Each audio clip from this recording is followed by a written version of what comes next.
셀트리온 금요일 마이너스 2.18% 하락, 제약은 마이너스 2.57% 하락세를 보이고 말았습니다. 목요일 양봉에 이어서 금요일 음봉을 보여주면서 다시 하락하고 말았는데요. 물론 여기서 바로 상승 돌파를 한다면 더 좋은 모습이긴 합니다만요. 앞에 19만원대의 고점들이 여러 번 경험을 한 고점들이기 때문에 저항이 강하다고 봐야 되는 것이죠. 미리 힘 조절을 하는 모습이 나쁜 것만은 아니다 볼 수 있겠습니다. 거래량은 다시 감소하는 모습이 나옵니다. 외국인들과 기관들이 동시 매도인데요. 외국인들은 83억의 매도, 기관들은 54억의 매도를 보였습니다. 자사주는 3만 주를 매수를 했습니다. 제약 역시 장대 음봉을 보여주면서 하락 조정의 모습이 나타났습니다. 금요일 장중의 외국계 창구의 움직임을 살펴보기로 하겠습니다. 외국계 UBS 정권 창구를 통해서 63,527주가 매수가 들어온 것이고요. 그리고 JP모간 창구를 통해서 49,784주, 시티그룹을 통해서 5,513주가 매도가 나오면서 외국계 창구에서 매도는 55,297주가 되고 매수는 63,527주가 되는 것이죠. UBS 창구와 JP모간 창구에서 공방전이 펼쳐졌다고 볼 수가 있는 것이죠. 그렇다면 지난 26일 실적 발표 이후 외국계 창구에서 들어온 매매 규모를 살펴보게 되면요. 일별로 외국계 전체 창구, 즉 UBS든 JP모간이든 시티든 다 포함해서요. 외국계 전체 창구를 통해서 들어온 순매수는 이렇게 집계가 되는데요. 일별로요. 이것을 합계를 내게 되면 183,185주가 순매수가 되는 것이죠. 따라서 외국계 창구를 통해서 실적 발표 이후 26일부터 3월 7일 금요일까지 들어온 매수 규모는 183,185주다 이렇게 생각하시면 되는 것이죠. 외국계 창구에서 들어오는 자금들은 주로 장기적인 성격의 자금, 즉 패시브 자금일 가능성이 크다고 말씀을 드리는데요. 그 이유는 블랙락을 포함한 글로벌 펀드들이 대부분 외국계 증권사 창구를 이용하기 때문입니다. 물론 100% 외국계 증권사 창구를 이용하는 것은 아니겠습니다만 많은 비중이 외국계 증권사 창구다 이렇게 봐야 되는 것이고 당연히 국내 증권사 창구를 이용하는 외국인들도 있는 것이죠. 그래서 이 자금이 어디서 나온 것인지는 당연히 개인정보 문제가 있기 때문에 공개가 안 되는 것이잖아요. 그렇기 때문에 추정만 할 수가 있는 것이죠. 그렇다면 외국계 창구를 통해서는 실적 발표 이후 18만 3천 주대의 순매수라면 외국인 전체적으로 봤을 때는요. 실적 발표 그 다음날 바로 58만 8천 주의 외국인 순매수가 있었잖아요. 그 이후 3월 7일까지 집계를 하게 되면 외국인들은 31만 6,428주의 순매수를 했습니다. 31만 주대의 외국인 순매수 가운데서 외국계 창구를 이용한 순매수가 18만 주대라고 추정은 할 수 있는 것이죠. 그렇다면 역시 추정이긴 합니다만 외국계 창구를 이용하지 않는 외국인들의 매수, 즉 국내 증권사 창구를 이용하는 외국인들의 매수는 13만 3천 주대가 있었다는 것이잖아요. 국내 증권사 창구를 이용하는 단기 매매 성격의 외국인들, 이들 가운데서도 일부는 매수 쪽으로 들어왔다고 볼 수가 있는 것이죠. 그 이야기는 외국인들 중에 장기 패시브 자금뿐만이 아니라 액티브 자금, 단기적인 성격의 외국인 자금까지도 일부는 매수 쪽으로 가세를 하고 있다고 우리는 추정을 할 수가 있겠습니다. 따라서 실적 발표 이후 외국인 수급은 긍정적이라고 볼 수 있는 것이죠. 국내 기관 쪽에서는 연기금이 아직은 왔다 갔다 하는 상황이고요. 투신권은 지속적인 매수가 이어지고 있는 모습입니다. 이러한 수급의 변화가 나온 것은 두 가지 측면이라는 것은 우리가 이미 다 알고 있는 것이죠. 첫 번째는 25년 실적, 특히 영업이익에 대한 기대감. 두 번째는 수급을 자극한 비과세 현금 배당 효과에 대한 부분들이 작용을 했다고 봐야 됩니다. 이번 시간에는 주총과 관련된 이야기들을 몇 가지 해보기로 하겠습니다. 이번 34회 정기주주총회는 25일 화요일이니까요. 약 2주 남아있는 상황입니다. 안건으로서는요. 보고 안건이 2개가 있는 것이고요. 그리고 부의 안건이 5개가 있습니다. 이 가운데서 특히 중요한 것이 바로 2호인 자본준비금 감액 승인의 건입니다. 이것은 승인될 가능성이 높지 않을까 생각을 해봅니다. 정기주총과 관련해서 주주연대에서 주주총회 질의 안건 수렴 결과 회사 측에 송부할 질의 내용들을 발표를 했습니다. 질의 안건 및 요구사항 이렇게 해서 성과와 반성 부분이 있습니다. 진펜트라의 실적이 극히 저조한 것은 우리가 다 아는 상황이죠. 그렇기 때문에 이에 상응해서 요구되는 조치사항은 서정진 공동의장의 경우에 책임 차원에서 사과 표명, 그리고 서정진 의장은 향후 중장기 전략에 집중을 하고 당의 경영 목표 수치에 대한 언급은 경영진에게 일임해라 이렇게 요구를 하겠다는 이야기죠. 그리고 김영기 부회장에 대해서는 작년 주총에서의 목표를 달성을 못했기 때문에 책임을 지겠다고 약속한 부분을 실천을 해라 이런 이야기가 되는 것이죠. 그 다음에 구체적인 영업과 관련된 부분인데요. 판매 마케팅 부문 경영 목표는 매출액은 5조, 진펜트는 7천억, 영업이익은 30% 이상이다 이렇게 목표를 세웠잖아요. 그래서 마케팅 전략 전반에 대한 부분, 시장별, 제품별, 분기별 목표, 진펜트라의 1, 4분기 처방률 및 실적을 상세하게 이야기를 해달라는 이야기죠.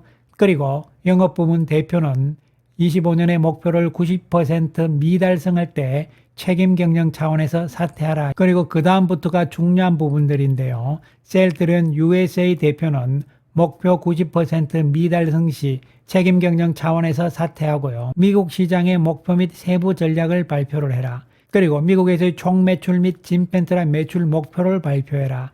그 다음에 세 번째로 PBM 자체 브랜드 관련 선제적인 대응 및 신속한 의사결정을 해라. 그리고 가족 경영에 대한 우려를 불식하고 능력 검증을 위해서 주총장에서 셀트리온 USA 대표가 직접 발표를 해달라고 요청을 하는 것이죠. 주주연대에서요. 이 부분이 상당히 중요합니다. 미국의 마케팅 영업은요. PBM과 보험사들하고의 협상이죠. 미국은 보험사와 PBM이 갑입니다. 따라서 박리다매의 전략으로 가야 되는데 이 부분에 대해서 이번에 확실하게 회사의 입장을 들어볼 필요성은 반드시 있는 것이죠. 특히 자체 브랜드 PL 전략은 더욱더 중요한 것이죠. 그 다음 내용들을 살펴보면요. 미국 시장 공략을 위한 전문 경영인 체제를 보강하라는 이야기고요. 그 다음에 제조 연구개발 부분에서 미국 관세 정책에 대한 대응 이런 부분인데요. 연구개발의 진행 상황도 설명을 해라 이런 이야기죠. 그 다음에 경영사업 부분에 있어서는 중장기적으로는 CDMO 사업이죠. 셀트리온 바이오 솔루션즈의 100% 자회사로 운영을 하는데 향후 기업 공개 시에 주주 대상 보유 지분율에 대한 무상증자를 시행해달라는 이야기죠. 물론 이것은 앞으로 나중 이야기죠. 그 다음에 건기식 사업과 관련해서는 셀트리온 홀딩스 지주회사가 단순히 지주회사 개념이 아니고 영업 사업을 하는 지주회사가 되기 위해서 건기식 사업을 하겠다는 이야기를 지난번에 했잖아요. 이 부분에 대해서 설명을 좀 더 해달라. 그 다음 내용으로는요. 중요한 부분이죠. 밸류업 및 주주 환원 정책인데요. 2호 안건으로 있는 자본준비금 감액 승인의 건, 이 부분은 반드시 승인이 돼야 되는 부분입니다. 충분히 설명을 드렸는데요. 그 다음에 주주연대에서 요구하는 것은 대주주인 셀트리온 홀딩스가 비과세 현금 배당을 받게 되잖아요. 배당금을 수령을 하고 난 후에 신한그룹에 대한 대출을 모두 상환하고 그리고 자사주 매입을 검토하라는 이야기가 되는 것이죠. 우리가 신한증권 창구에 대해서 트라우마가 있잖아요. 아예 신한그룹과 관련된 대출은 모두 상환하라는 이야기죠. 그 다음에 가장 핵심 부분입니다. 이번 주총에서 비과세 현금 배당이 승인이 되게 되면 그 다음에 반드시 분기나 내지는 반기 단위로 최대한의 조기 배당을 실시하라는 이야기가 되는 것이죠. 분기 배당이나 반기 배당에 대한 결정은 이사회 결의만으로도 가능합니다. 그렇기 때문에 주총이 끝나자마자 바로 이사회 결의를 통해서 분기 배당이든 반기 배당을 실시하라는 이야기가 되는 것이죠. 이사회 결의를 통해서 분기 배당을 실시하겠다 이렇게 발표가 나오게 되면요. 주가에는 상당히 긍정적으로 작용할 것으로 보입니다. 그러면은 25년 배당은 얼마를 줄 것이냐면은 컨센서스상으로, 왜냐하면 25년 실적이 집계가 안 났기 때문에요. 컨센서스상으로 순이익이 1조 이상이 된다면 약 30% 이상의 배당을 해달라는 이야기죠. 요 배당금 3천억의 개념은 이번에 6,200억 감액을 하는 요 부분에서 쓰면 되는 것이니까요. 작년에 주당 750원씩 우리가 배당을 받았는데 그 총액이 1,537억 원이었습니다. 단순 계산상으로 3천억의 배당을 달라 이야기는요. 이번 주당 배당 750원보단 2배 정도는 많은 수치가 돼서 1,400원에서 1,500원 정도의 주당 배당이 된다면은 이것을 분기로 나누면 나누기 4를 하면 되는 것이잖아요. 그리고 이런 것들을 모두 포함한 밸류업 공시를 빨리 좀 발표를 해라는 이야기죠. 그래서 이 부분은 반드시 이번 주총에서 승인 및 관철을 시켜야 되는 부분이라고 보입니다. 그 다음 내용은요. 주가 변동성을 대비해서 컨틴전시 정책을 세워달라는 이야기죠. 3월 31일부터 공매도가 재개됩니다. 우리는 공매도에 대해서 역시 트라우마가 강합니다. 항상 만일의 사태에 대비를 하고 있다는 시그널을 보여주라. 그 시그널 중에 하나가 역시 자사주 매입과 소각이 될 수가 있는데요. 그리고 비과세 현금 배당 역시 강력한 시그널이라고 볼 수 있겠습니다. 그 다음 내용을 살펴보면요. 전체 주주 대상으로서 대자 해지에 대한 안내 공문을 발송을 하라는 이야기죠. 여러분 계좌가 대차 계약이 돼 있는지 안 돼 있는지 반드시 확인을 하시고 해지를 하라는 이야기죠. 이것은 간단하게 여러분 거래하시는 증권사에 전화해서 물어보시면 됩니다. 그 다음에 이사 보수 지급과 관련된 내용들이 나오는 것이고요.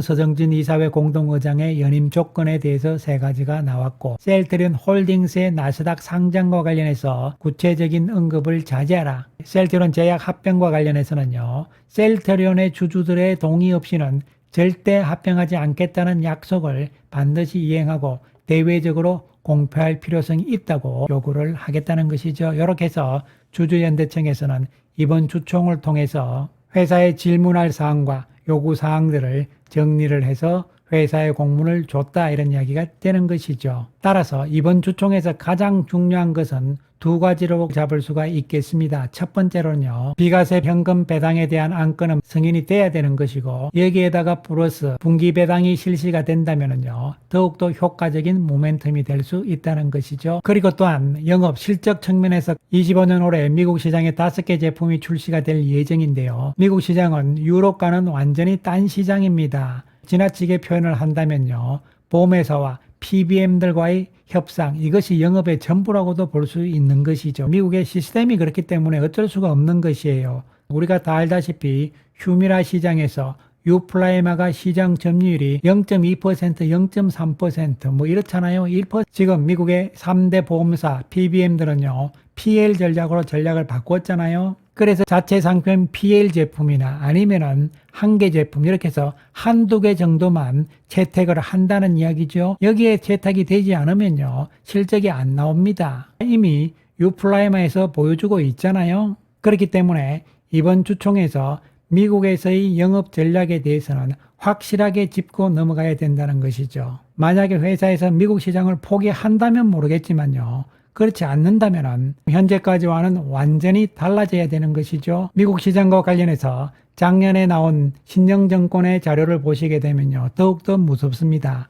트럼프 정부의 변수인데요. 바이오 시밀러 쪽은요, 유통사 보험사의 프라이빗 라벨, 즉 PL 전략이잖아요. 자체 상표. 이 유통 채널 확대로 독점 계약 구도로 재편될 시에는 부익부 빈익빈 시장이 예상된다는 이야기입니다. 그 이야기는 자체 상표에 채택되거나 선호의약품으로 채택이 되는 경우에는 부익부가 되는 것이고요. 채택이 되지 않는 경우는요, 빈익빈이라는 이야기입니다. 없다는 이야기예요. 그러면 굳이 관세 때문에 미국에다 공장을 지을 이유도 없는 것이잖아요. 회사의 미국 시장에 대한 근본적인 전략을 수정해야 될 필요성이 있다고 다시 한번 이야기를 해봅니다. 자, 그래서 다시 주가로 돌아와서요, 이번 주 주가의 움직임을 봤을 때는요, 장중에 등락이 상당히 심한 모습이 나오긴 했습니다만 저점에서의 지지하는 힘이 발휘가 됐다는 측면이 되겠습니다. 물론 금요일 많이 빠졌다는 느낌을 볼 수 있겠지만요, 거래량이 줄었기 때문에요, 매도 강도가 강했다고 볼 수는 없는 것이고요. 숨고르기는 필요한 모습이고요. 숨고르기가 좀 더 진행될 수도 있다는 생각 하시면 될 것으로 보입니다.